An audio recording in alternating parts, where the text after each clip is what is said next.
The TDA, developing people, improving young lives. There's one great exercise that's a lot of fun where you can lay ties across the floor and play a tune on the piano. And in between the ropes exists the beat, so they would jump over the ties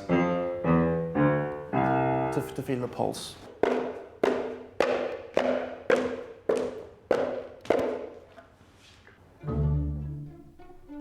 One of the hardest things in music is teaching students to play expressively, with body, heart and mind. The Dalcroze approach, using gesture and movement, can be a rich source of practical ideas to help students make better music. 1, 2, 3, oh, when the saints go marching in, oh, when the saints go marching in. Music can be a hard subject to teach because as music teachers we're very enthusiastic about music and we want to transmit that enthusiasm to the students, but sometimes the students may have problems believing that they can do it and they can achieve at music. And we'll try it plucking. Okay, so it's quite similar to this. Thinking back to when I was at school, what I felt was hard for the teacher was to capture the interest of those who are not switched on by music, and also to keep the interest of those who have already been learning an instrument since they were 6 or 7. Music's hard to teach if you don't know very much about it. You need to be a good musician, you need to know how to teach that subject as well, and how to help students or pupils discover it. You're not just telling them things, you're trying to give them an experience. As part of her work at the Royal Northern College of Music, Karen Greenhead teaches Dalcroze Eurythmics to PGCE students. It's an approach to music teaching that harnesses the natural rhythms of body movement.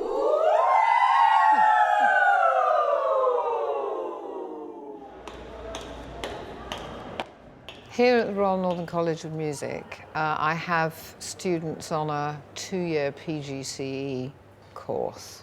In addition, they get string pedagogy, Dalcroze, Eurythmics, improvisation and solfa, and teaching practice.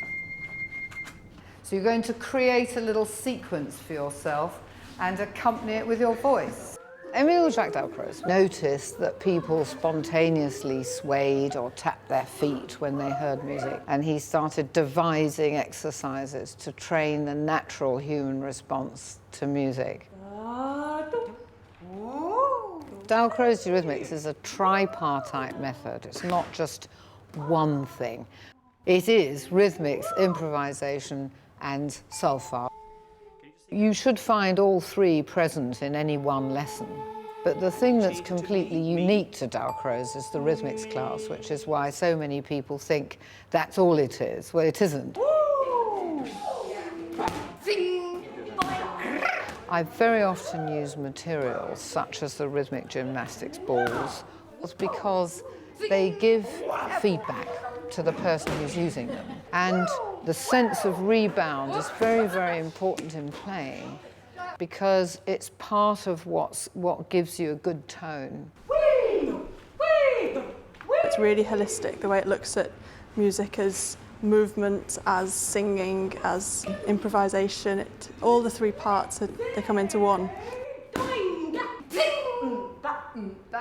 We found that things became freer, we could express phrases more easily. There was more of a flow in what we were doing because we were taking it away from dots on a page. All right, I like the A lot of them have been taught to play technically, and a lot of them think of it as fingers. Their own inner feeling about music may have been neglected completely.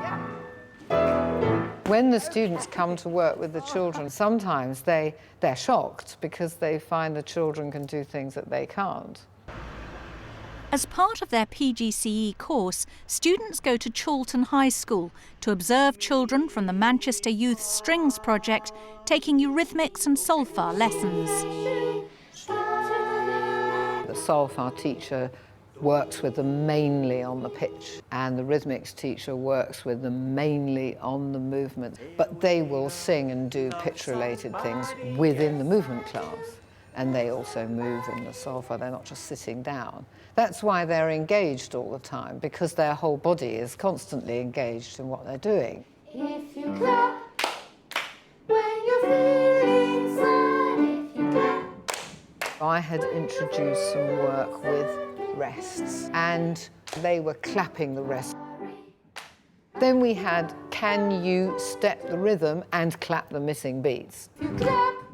That means that their brain is getting a much stronger signal about what it all is, because more bits of their body are being used in doing it. And then I played different patterns with different amounts of silence, and they had to measure out how much silence there was. They're taking responsibility for a lot of their own learning.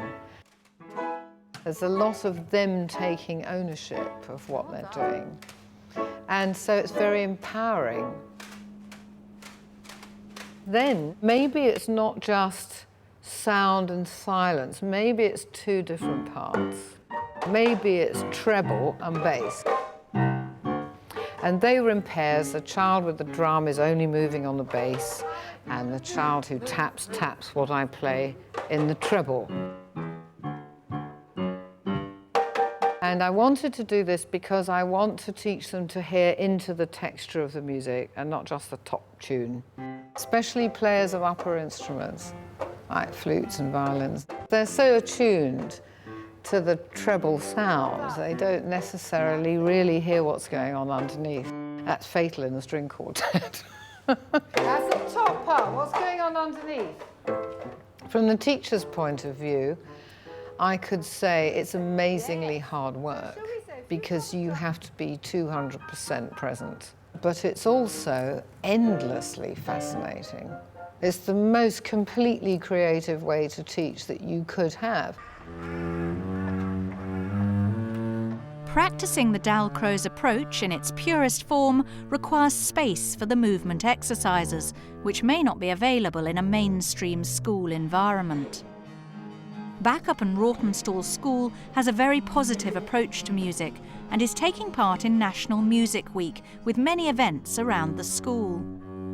Head of Music Joanne Tierney is enthusiastic about Dalcroze, but how she applied it in the classroom. Rather than follow the Dalcroze approach to the letter, I take elements of the things that I studied at college and I incorporate them into the lessons where I can. I would have a beat on in the background, or I would clap the register. Matthew! George!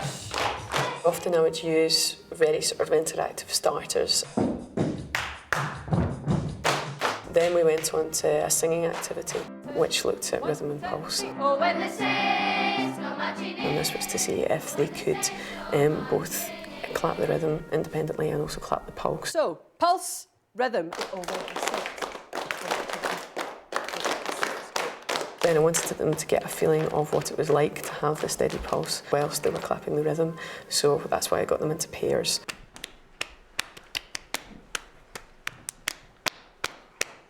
And then I had them reciting note values. We used drinks names for that. Tea, tea, tea, tea, coffee, coffee, coffee, tea, tea, cappuccino, cappuccino, cappuccino, cappuccino, milk, milk. I gave out some cards which had note values written on them and they arranged them. Coffee, coffee, coffee. And they picked out 8 that they wanted to include. And then one person clapped a steady beat whilst the rest of them said the rhythm using the drinks names. Cappuccino, coffee, tea, cappuccino, coffee, tea. Excellent. Try that again, boys. Cappuccino, coffee, tea, cappuccino, coffee, tea. They came up with a short piece of body percussion that showed what their rhythm was, whilst one person kept the beat. Coffee, coffee, coffee. I wanted them to do that, to get some experience of working in groups together, to get experience of coordinating their movements, of looking and watching each other, to get a good feeling of what crotchets and quavers feel like. And then after that, we went round in a circle and they all improvised their own clapping pattern. Okay, keeping time with a steady beat, do you remember? They had to sort of listen to the beat and, you know, listen to when their time was up. And I was helping them out as well by counting up to 8. By the end of it, they'd improvised a pattern or body percussion by themselves. Excellent. Now that you can improvise your own rhythm using what we call body percussion, you'll be able to improvise your own rhythm using instruments as well. Okay. As a teacher of Dalcroze Eurythmics, you are improvising, composing, inventing, interpreting all the time in your own lesson. So it makes the teacher a much more creative type of person. A lot of people despise teaching. They come into college thinking, I'm going to be a player. But usually, once they've done this, they actually aim to. I went for 2 years to the Dalcroze Institute to gain a licence and came back and I decided I wouldn't pursue a career as a violinist. I wanted to give my time to look at teaching this method and also look at how I could apply this method to teaching the violin. Bethan James works with the Manchester Youth String Orchestra, coaching the students using Dalcroze Eurythmics to improve the expression in their playing. Look at these things physically.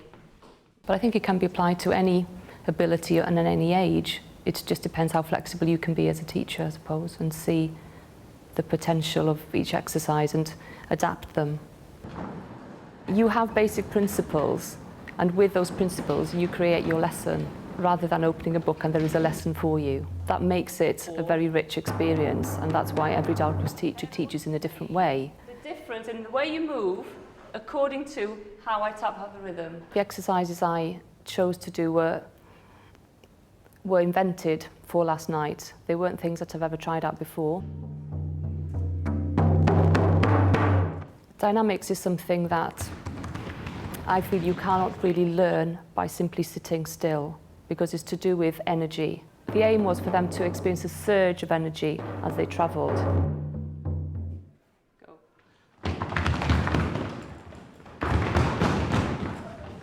Great. Another musical element that I wanted to work on was the on and the off beat and accents that happens all throughout the piece. I want you to play only the quavers that I've called out. 2 and 5. By using the chopsticks, 1 and 4. they weren't just clapping themselves, they had an object by which they had to place it in the correct place at the right time. 1 and 3 and 4. Making them work in pairs made them swap focus over. a bit more 2 and 5. because they had responsibility to do it right And for their again. partner. Okay. In terms of trying it out with a class, I would just say give it a go. See whether the class enjoys it and see whether you get an enjoyment out of teaching. And through moving, we can all communicate a lot better our feelings about music. So I basically say, if you're sceptical about the method, try it and make time and space to try it in school. Some students may be of the opinion that if they haven't had private lessons on an instrument that they can't do music. So the challenge is to try to motivate them to say, well, no, you can do that, and here's how you can do this. Your instrument isn't played by a disembodied brain, it's played by your body.